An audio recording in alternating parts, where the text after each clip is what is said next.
Assalomu alaykum do'stlar. Sog'misizlar, salomatmisizlar? Mana shu inson, mana shu inson, xullas, mana shu Qora dengizni qoraga bo'yab chiqqan inson shu.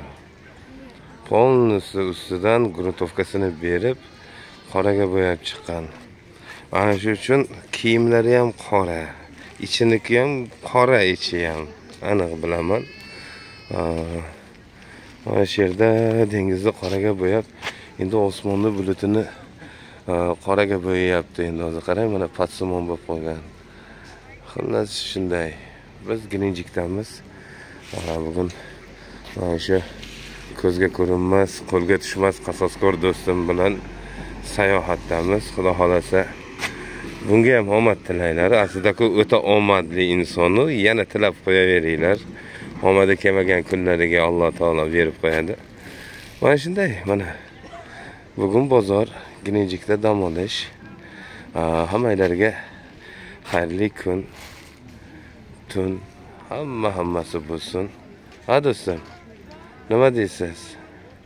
Qo'shilaman. Xudo xolasa yana necha kun osmonni bo'yaysiz? Dengizni bo'yab bo'ldingiz.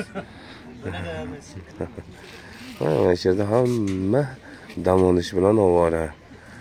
Xo'sh, yana yaxtalar, katerlar, nimalar kutib o'tiribdi bizni aylangani.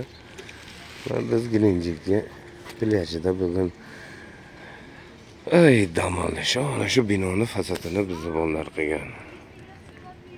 Mana ko'rsataymi? Mana shu binoni fasadini 21 etaj. O'zi aslida 20 etaj edi. Yana 1 etaj tepasiga mansardni qilib qo'shishgan. Mana shunday 15 yil degandan keyin oxir bitirishdi.